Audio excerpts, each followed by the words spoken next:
안녕하세요. 참 여기에 올라온 사연 중에 제 사연만큼 역대급인 사연이 또 있을까 싶어서 이렇게 사연을 적어보게 되었습니다. 저는 남편과 결혼한 지 10년 차인 여자예요.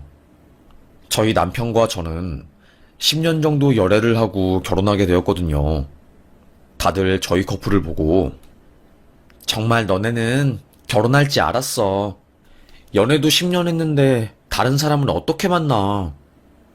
그러니까 보통 1년 사귀는 것도 힘든데 어떻게 너네는 10년을 사귀냐? 진짜로 대단하다 진짜.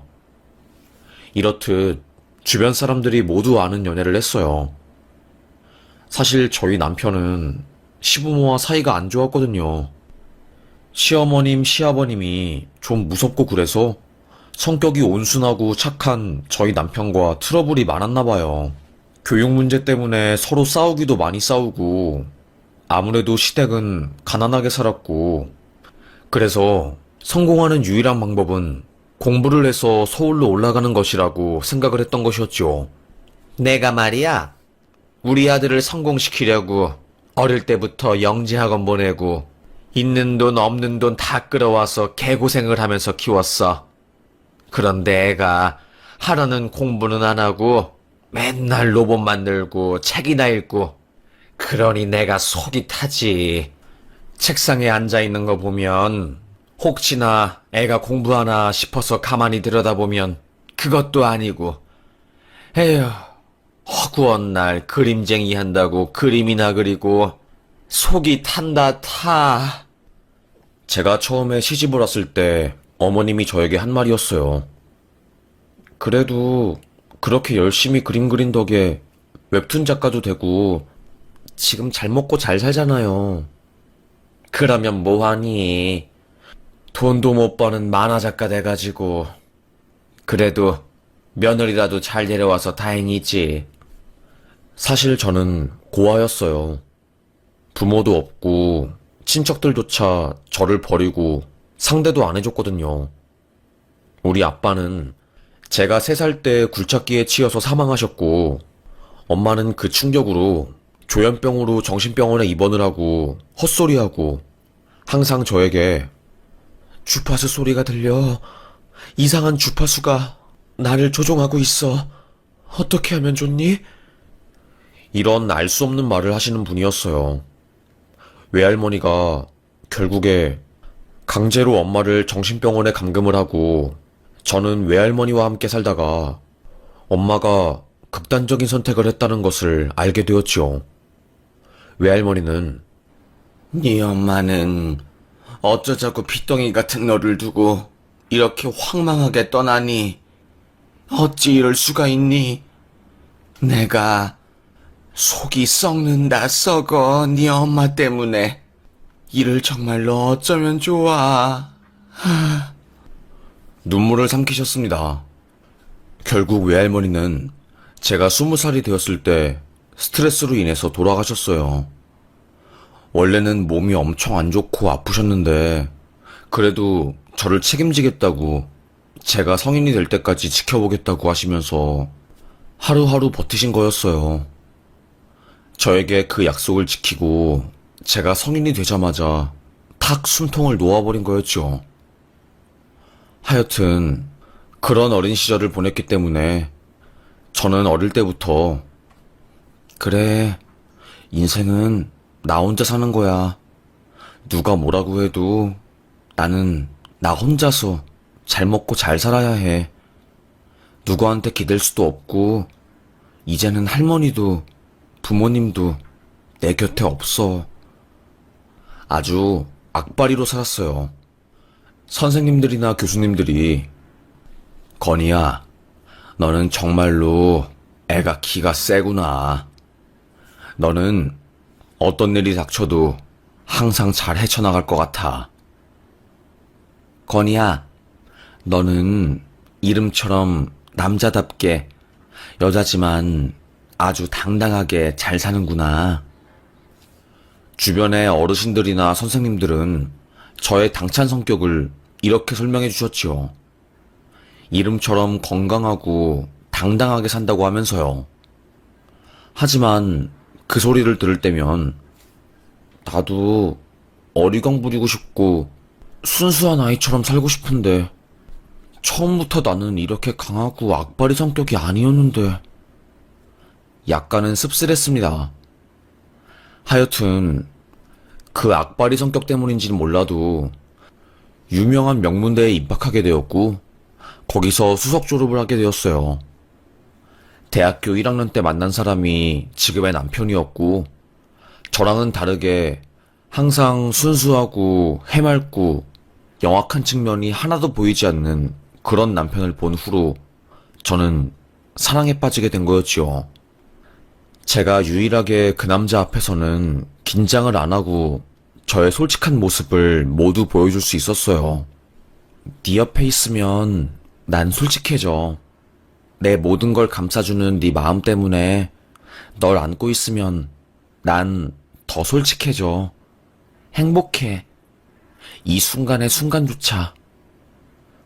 제가 먼저 고백을 했고 항상 안정적이고 잔잔하게 살아온 자기의 인생과는 다르게 인생을 개척해가는 저를 보고 매력을 느낀 남편은 저의 고백을 받아주고 그렇게 10년간의 연애가 시작된 거였습니다. 10년 연애가 딱 끝난 순간 저희는 결혼하게 되었어요. 다행히 명문대를 나오고 어르신들이 보기에는 대기업까지 다니는 여자다 보니까 좋게 봐주셨고 시모랑 시부도 우리 며느리가 비록 불우한 환경에서 자라긴 했지만 그래도 명문대 나오고 대기업에 들어가니까 우리 어깨를 아주 으쓱하게 해주네. 어디서 우리 며느리 자랑하는 맛에 기분이 너무 좋네. 저를 좋아해 주셨습니다. 다행이었어요. 하지만 여전히 남편은 시댁 어르신들과 사이가 안 좋았죠. 사실 시간이 지날수록 시어머님이랑 시아버님이 남편한테 막말하고 막대하는 게 눈에 보였고 허구한 날 남편한테 전화해서 우리가 너 키우는데 들인 돈이 얼만데 용돈 안 주니? 너 걔 알지?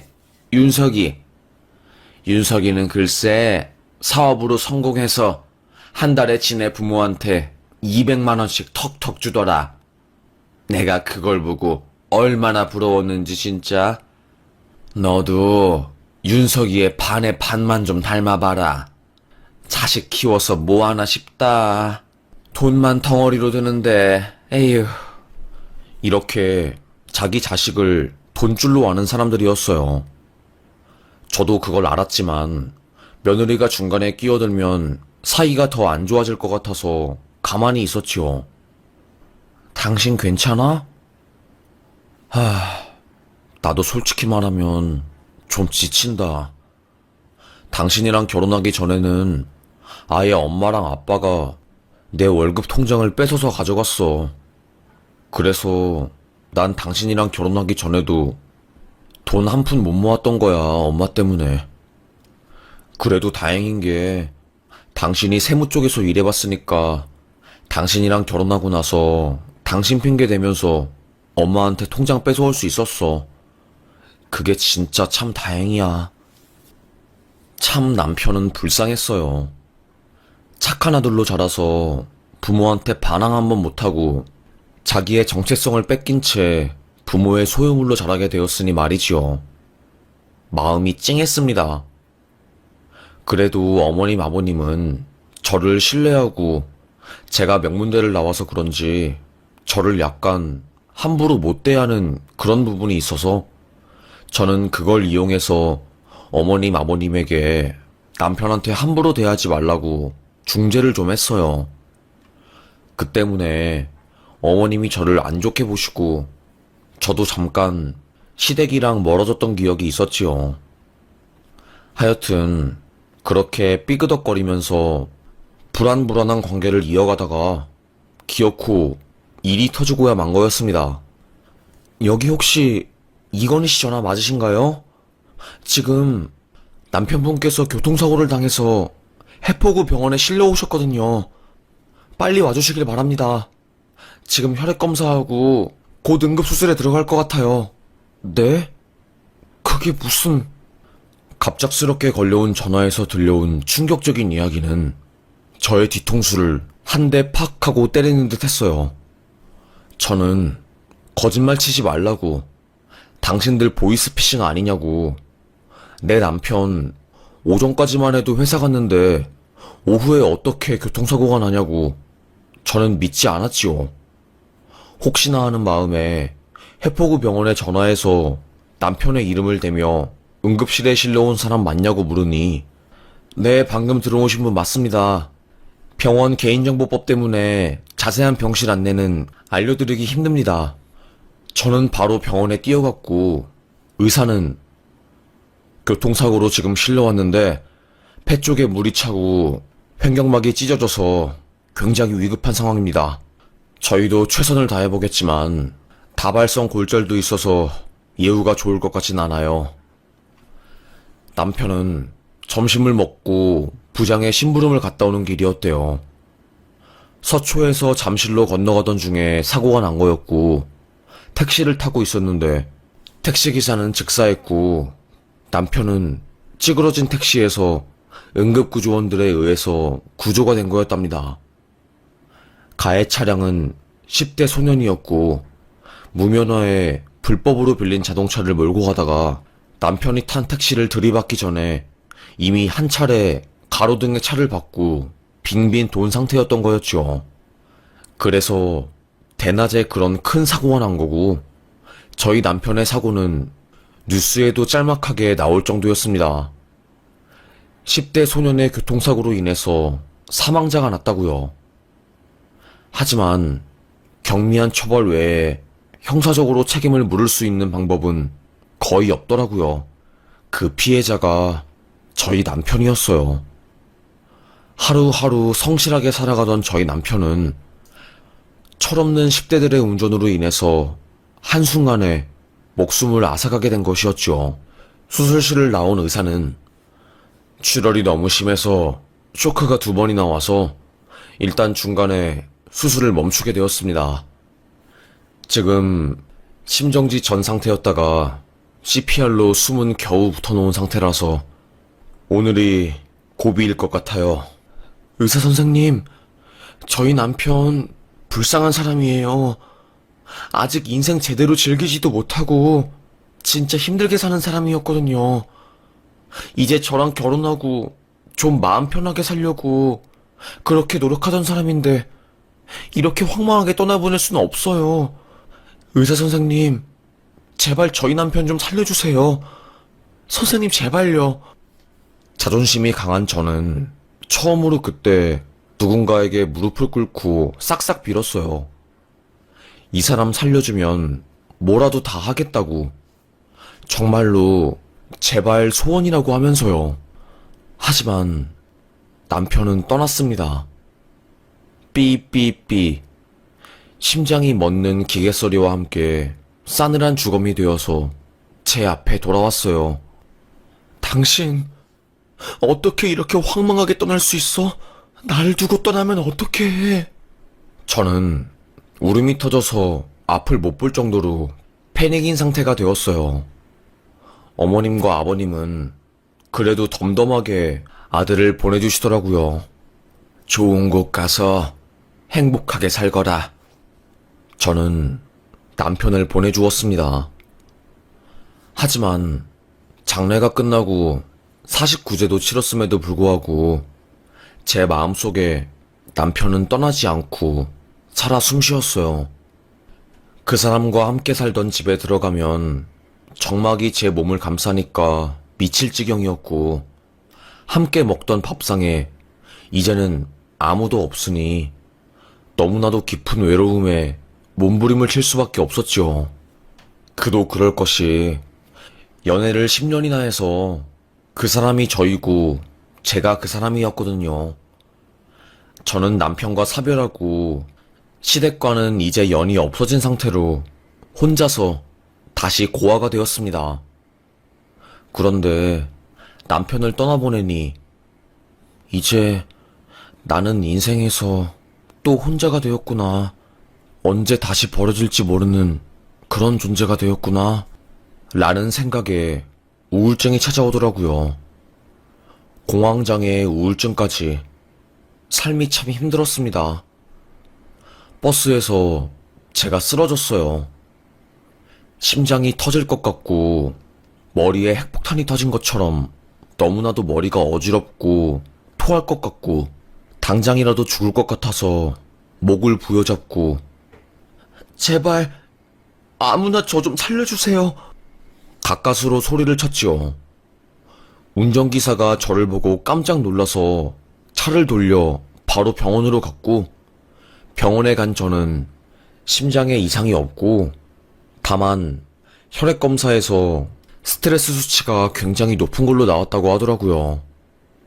그래서 정신과로 이동을 해서 알아보게 되었고, 거기서 공황장애 판정을 받았습니다. 우울증에 공황장애 판정까지 받으니 살은 쭉쭉 빠지게 되었고, 저를 오랜만에 본 지인들은 건이야, 너 어떻게 된 거야? 무슨 애가 미라가 되어 있어. 너 등가죽이랑 배가죽이 붙을 것 같아. 진짜 이게 어떻게 된 거야? 이렇게 말하면 어쩌라고. 너 남편 죽은 것 때문에 굶어서 이렇게 살 빠진 거야, 설마? 맞아. 나 그래서 살 빠진 거야. 얘 진짜 어쩌면 좋니? 너 그러다가 쓰러져. 그래도 산 사람은 살아야 할 거 아니야. 그치. 나도 그렇게 생각하려고 하는데 왜 그렇게 이게 힘드니? 저는 결국 회사를 퇴사까지 하게 되었어요. 이번에 청약까지 당첨되어서 아파트로 돈도 많이 벌고 퇴사하면서 퇴직금도 많이 받고 주식이랑 펀드까지 다 잘 되어서 돈도 두둑하게 제 앞으로 많이 나왔는데 그 돈들 다 부질이 없더라고요. 우울증이 오니까 돈 있으면 뭐 하나 싶고 우울하기만 하고 맨날 울고 싶고 그랬습니다. 그러다가 제가 길거리에서 픽 쓰러졌고 병원에 가니까 몸에 병이 났다고 무조건 바로 입원을 해야 한다고 하더라고요. 밥도 좀 드셔야 하는데 몸에 있는 최소한의 면역 체계가 완전히 무너져서 지금 신장 쪽에도 염증 수치가 일반인의 3배는 넘고 몸 전반적으로 상황이 너무 안 좋아요. 이러다가 죽는 거는 시간 문제예요. 무조건 입원하셔서 절대 안정 취하셔야 합니다. 안 그러면 정말로 쓰러질 수도 있어요.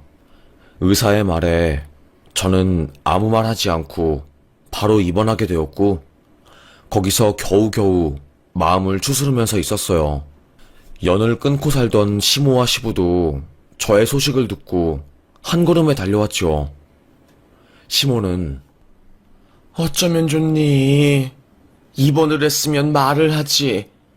우리는 아무것도 모르고 그냥 아들을 잃은 슬픔에 잠겨 있었는데 네가 우리보다 심적으로 더 고생을 하고 아파했구나. 아이고 마음 아파라. 이를 어쩌면 좋니?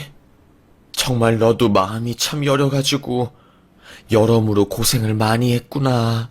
어머님은 저를 쓰다듬으면서 안타깝다며 손을 잡았어요. 사실 시모가 저를 어려워하긴 했지만 한 번도 살가운 말을 제대로 해주신 적은 없었거든요. 저는 혼자서 가족도 없이 입원해서 너무 힘들었고 주변에서 보호자가 와서 돌봐주는 사람들을 보면서 맨날 부러웠는데 시모가 제 손을 꼭 잡아주고 내가 시간도 좀 여유가 있으니까 너 돌봐줄게. 며느리, 우리 며느리 하면서 저를 지켜주겠다고 하더라고요. 그 한마디가 얼마나 고마웠는지 말도 못했죠. 어머님, 안 그러셔도 되는데. 저는 미안한 마음에 간병을 해준다는 어머님의 말을 계속 거부했지만 어머님은 아니라고, 내가 하고 싶어서 하는 거라고 하면서 거의 1년 가까이 제 곁을 지키셨습니다. 저는 처음 알았어요. 어머님이 이렇게 따뜻한 사람인 줄요. 항상 남편한테 돈 내놓으라고 소리 지르고 친구들 아들이랑 제 남편을 비교하면서 자존감 깎아먹고 그런 안 좋으신 분인 줄 알았는데 너무나 따뜻하게 말씀하시는 걸 보고 저는 홀라당 어머님한테 빠져버렸죠. 거의 1년간 어머님과 동고동락하면서 지냈습니다. 그래도 저는 미안한 마음에 어머님, 이거 생활비로 쓰세요 하면서 카드를 건넸죠. 받은 게 있으면 주는 게 있어야 한다는 제 나름의 생활신조였어요. 요양을 하면서 지내던 어느 날 갑자기 아주 어두컴컴한 밤, 거의 새벽녘이었어요. 어머님이 잠들고 저 혼자 뜬 눈으로 핸드폰을 하고 있을 때 누가 병실로 성큼성큼 들어오는 겁니다. 저는 다른 환자 야간 진료를 보러 들어온 의사인 줄 알았는데 얼굴을 보니까 글쎄 시부인 겁니다. 제가 놀라서 말을 하려고 하자 시부는 손가락으로 쉿하는 표시를 하고 저보고 나오라고 손짓을 하더라고요. 저는 링겔 주사 거치대를 조심스럽게 질질 끌고 병실을 나갔어요. 아버님, 무슨 일로? 너 몰랐지? 네 시모랑 나랑 별거 중인 거. 네? 정말로요? 그래. 아들 죽고 나서 사이가 나빠져서 별거 중이었어. 네가 아프니까 너한테는 말 못하고 그냥 그렇게 살고 있었는데 이제는 더 이상 못 참을 것 같아서 내가 이렇게 직접 왔다. 네? 뭘 못 참아요? 그게 무슨 소리예요? 이거 들어봐라. 내가 네 전시모랑 통화한 거 녹취한 거다. 너무 놀라지 말고. 갑자기 저에게 녹취록을 건네는 아버님 때문에 너무나도 의아한 표정을 지으면서 저는 그 녹취록을 들었습니다. 당신 며느리 앞으로 보험 든 거 며느리는 알아? 뭐 그걸 갑자기 왜 묻는데? 내가 내 며느리한테 보험 든 게 뭐가 어때서? 당신 그 보험금 타려고 며느리 옆에 철석같이 붙어있는 거 내가 모를 줄 알아? 얼마 전에 당신 농약 사서 환 만들어 놓은 거 집에 있던데 진짜 미친 거야? 녹취록에는 상상도 못할 끔찍한 이야기들이 들어있었습니다. 아버님과 어머님이 옥신각신하는 이야기가 다 들려있었어요. 알고 보니 어머님이 갑자기 아픈 저를 찾아와서 간호를 한 이유는 저 몰래 제 앞으로 억대보험을 들어놓고 저를 간호해주는 척하면서 제가 먹는 음식에 독국물을 조금씩 타서 그 보험금을 받으려고 했던 거였습니다. 고아인 저였기 때문에 보험금 수령자를 본인 앞으로 해놓은 거였어요. 저는 온몸에 소름이 돋았지요. 그때 아버님이 저에게 서류를 한 장 건넸습니다. 네 시모가 네 앞으로 든 보험금이다. 돈 때문에 탐욕적인 여자가 되어서 맨날 다른 사람들을 밑으로 내려다보려고 하고 그러다가 이렇게 사고까지 치고 나는 아무리 네가 이제는 내 며느리가 아니라고 해도 내 안사람 때문에 네가 죽는 거를 원하지는 않았다. 그래서 참을 수 없어서 이렇게 야밤에 너를 찾아온 거야. 아버님의 말에 저는 심장이 쿵 떨어지는 것 같은 큰 충격을 느꼈어요. 그래도 믿었던 어머님인데 이렇게 뒤통수를 칠 줄은 꿈에도 몰랐거든요. 세상에, 말도 안 돼. 어떻게 이럴 수가 있지? 어떻게, 말도 안 돼. 저는 이 상황을 부정했습니다. 하지만 아버님이 들려주신 녹취록, 그리고 서류까지 본 이상 현실을 받아들일 수밖에 없었어요. 아버님은 지금이라도 당장 병원으로 옮기거나 나오거라. 내가 옮길 병원은 알아봤으니 잠깐 내 차에 타든가.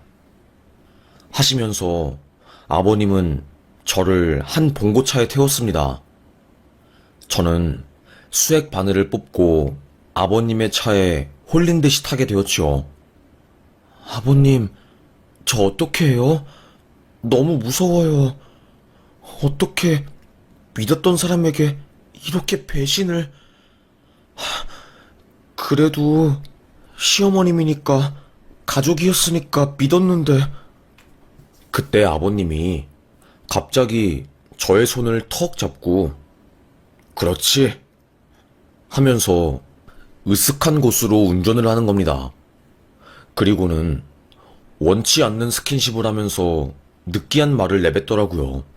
나는 네가 며느리지만 참 좋은 사람이라고 생각했어. 그래서 너를 지키고 싶었기 때문에 아내를 버리고 며느리인 너를 택한 거고, 우리가 이렇게 만난 것도 내 아들이 죽은 것도 어찌 보면 이 순간을 위한 것일 수도. 이런 개소리를 하면서 눈을 감으며 얼굴을 제 쪽으로 들이미는 겁니다. 저는 그때 10원짜리 욕을 내뱉으면서 아니 이 집안 사람들은 돈에 미치거나 성욕에 미치거나 둘 중 하나네. 내가 아무리 아파도 그렇지 환자한테 이딴 짓을 하려고 해? 당신 미쳤어? 당신은 시부도 아니야.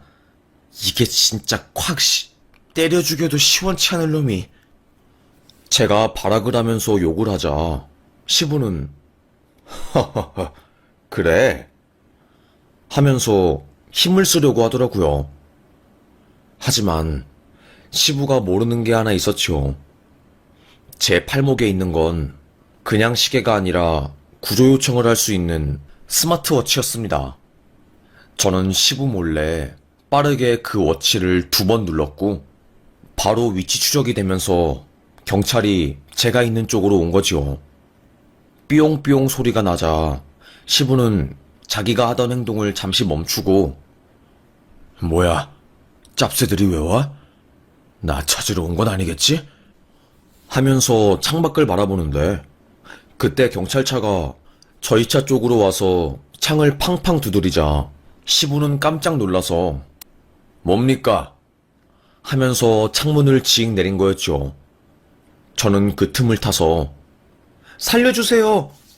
하고 소리를 질렀고 경찰은 바로 차문을 팍 열면서 저를 꺼내고 시부를 체포했습니다. 저 시부 또라이 짐승 같은 놈이 저를 해치려고 했어요. 빨리 잡아가 주세요. 시부는 경찰차에 타서 서로 가게 되었고 저는 뒤에 따라온 사복 형사와 여경이 있는 차에 타서 경찰서로 가게 되었습니다. 경찰서에서 저는 모든 진술을 마쳤어요. 그리고 시모가 저에게 한 짓까지 전부 다 상담을 받고 그거 관련해서 소장도 쓰고 접수를 하게 되었죠. 그 다음 날에 저는 바로 변호사를 찾아갔습니다. 제 이야기를 들은 변호사는 에휴, 무슨 아들 죽은 시부모들이 이런 짓을 며느리한테 벌인대요. 일단 이거는 형사소송으로 충분히 갈 수 있고 징역형이나 벌금형 받으면 민사소송으로 보상금 받을 수 있으실 거예요. 그리고 중간에 배상명령 같은 거 신청하려고 하면 절대로 하시지 마시고요. 민사보다 돈도 못 받고 가해자만 좋은 꼴 해주는 겁니다. 보니까 시부께서 친절하게 시모 보험금 사기 서류까지 준비해 주시고 아주 자기네 무덤 자기네들이 판 꼴이네요. 변호사조차 혀를 끌끌댄 꼴이었습니다.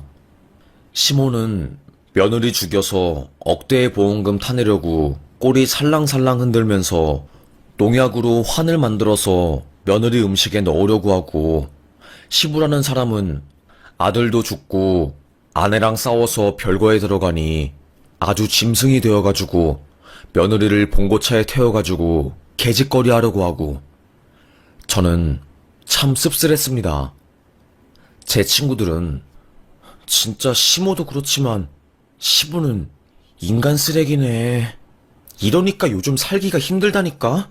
아니, 시부도 이딴 짓을 벌이려고 하는데 이제는 누굴 믿고 살아 진짜로? 어떻게 이런 일이 있어 세상에. 네 시부 거세라도 시켜야 하는 거 아니냐? 그러게 말이야. 진짜 큰일 날 뻔했어. 경찰차 안 왔으면 진짜 난리 날 수도 있었어. 에휴, 나도 우울하다. 제 친구들은 제가 불쌍하다면서 다들 저를 지켜주겠다고 하면서 제 곁을 지키고 수시로 제가 안 좋은 선택을 할까봐 저희 집에 와서 저를 돌봐주었어요. 저도 그래, 원래 인생은 혼자였지. 나는 어릴 때부터 인생 혼자 살았어. 새삼스럽게 남편 죽었다고, 청승맞게 외롭다고 힘들어하는 것도 웃겨. 내 인생이 원래 그렇지. 이건희, 나 이건희는 악바리처럼 또 세상을 살아날 거야. 원래 뒤에서 누가 내 등에 칼 꽂아도 결국에 수습하는 것도 내 몫이고 상처를 훌훌 털고 잘 살아나는 것도 내 몫이니까 힘내야지. 저는 심적으로 마음을 굳게 먹고 소송을 벌였습니다. 시부놈은 징역형에 처해졌어요. 알고 보니까 예전에도 이런 식으로 범죄를 저지른 적이 있어서 집행유예의 징역형이 나온 적이 있더라고요.